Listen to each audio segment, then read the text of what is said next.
दोस्तों, आपने पानी में चलने वाले एक से बढ़कर एक जहाज देखे होंगे।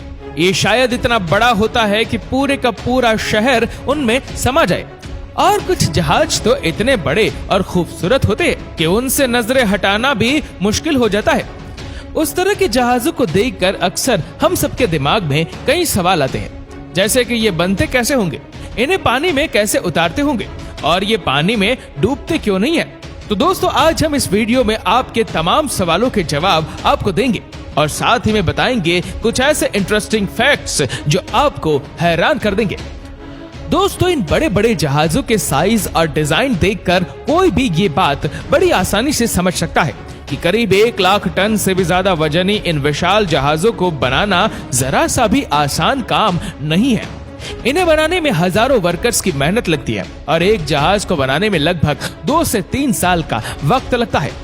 अब अगर बात करें उसकी मेकिंग प्रोसेस के बारे में, तो सबसे पहला सवाल तो यही बनता है कि इतने बड़े जहाज को कहां पर बनाते होंगे, क्योंकि समंदर में से तो दूर बनाया जाए तो फिर इतने बड़े जहाज को समंदर में ट्रांसपोर्ट करना काफी खर्चीला और दिक्कत भरा काम होता है। ऐसे में इसे समंदर के पास ही बनाया जाता है। इसके लिए सबसे पहले किनारे पर जहाज से बड़ा एक स्पेस भी बनाया जाता है। फिर उसका सारा पानी निकालकर जमीन को ठोस बनाया जाता है।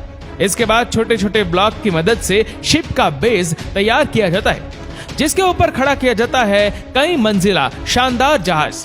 बता दें कि जहाज का ये बेस हार्ड स्टील से तैयार किया जाता है।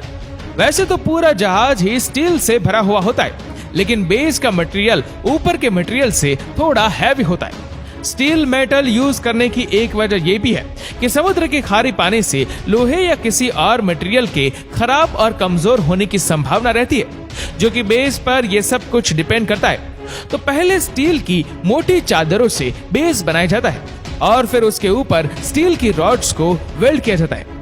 इनके ऊपर स्टील शीट और रोड गाइक ऑर्बेज लगते हैं और फिर आखिर में उसे स्टील की मोटी चादर से कवर किया जाता है और इस तरह तैयार होता है बेस फ्लो, या फिर यूं कहे कि शिप की मजबूत नींव। इसके बाद स्टील शीट की मदद से जहाज की दीवारें, कमरे, गैलरी, लॉबी जैसे स्पेस का बेसिक स्ट्रक्चर तैयार किया जाता है। शिप का पूरा ढांचा तैयार होने के बाद शुरू होता है जहाज के अंदर का काम। शिप के अंदर स्टील की सेलिंग बनाकर छत तैयार की जाती है। पूरे जहाज के अंदर बिजली की सप्लाई की वायरिंग की जाती है। लकड़ी और शीशे की मदद से जहाज के कमरों को तैयार किया जाता है। यार, यूं कहे कि बेसिक डिजाइन के बाद काम शुरू होता है जहाज को आलीशान और खूबसूरत बनाने का। यहाँ आम आदमी की जरूरत के हिसाब से हर जरूरी चीज मौजूद होती है। शिप को बनाने में लग्जरी का पूरा ख्याल रखा जाता है। साथ ही शिप के इंजीनियर आपकी सेफ्टी का भी पूरा ख्याल रखते हुए इसे बनाते हैं। शिप का इंटीरियर इतना खूबसूरत होता है कि हर कोई देखता ही रह जाए। शिप के अंदर शानदार bedroom, bathroom, kitchen, store room, gallery, lobby, pool, gym, casino, hospital, यहाँ तक कि शॉपिंग कॉम्प्लेक्स इतने दिलकश होते हैं कि आय हाय देखने वाली पहली ही नजर में उसके दीवाने हो जाए। कुल मिलाकर एक आलीशान क्रूज में वो सब चीज बनाई जाती है जो आपको किसी खूबसूरत शहर में ही मिलेगी। तभी तो लोग इन्हें पानी में चलने वाला आलीशान और खूबसूरत शहर भी बोलते हैं। जब ये शानदार क्रूज बनकर तैयार हो जाता है तो उसके वेंटिलेशन के लिए शीशे का बड़ा सा जाल तैयार किया जाता है, जो शिप से बाहर तैयार होता है और बाद में उसे बड़ी क्रेन की मदद से जहाज पर फिट किया जाता है। उसके बाद जहाज में इंजन और ब्रॉन्ज प्रोपेलर लगाया जाता है।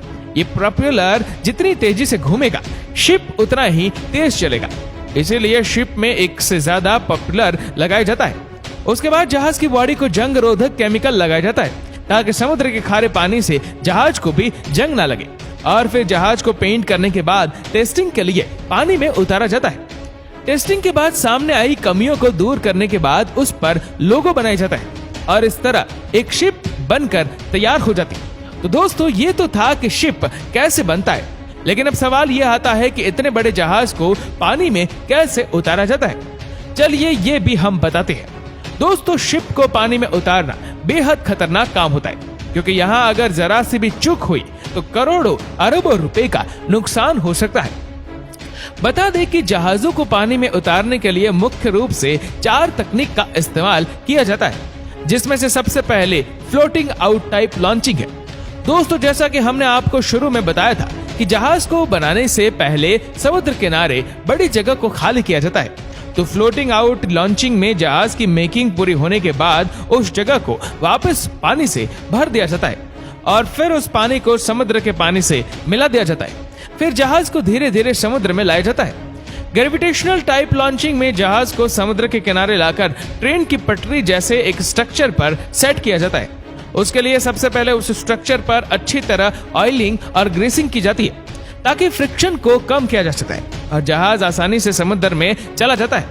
ऑयलिंग के बाद जहाज को सेट पर रखा जाता है, फिर जहाज फिसलते हुए पानी में चला जाता है। दोस्तों, अब तक हमने जितने भी तरीके देखे उनमें सबसे खतरनाक है ये मैकेनिकल टाइप लॉन्चिंग और इसी वजह से इस तरीके से बड़े जहाजों को पानी में नहीं उतारा जाता क्योंकि इनके डूबने का खतरा ज्यादा होता है।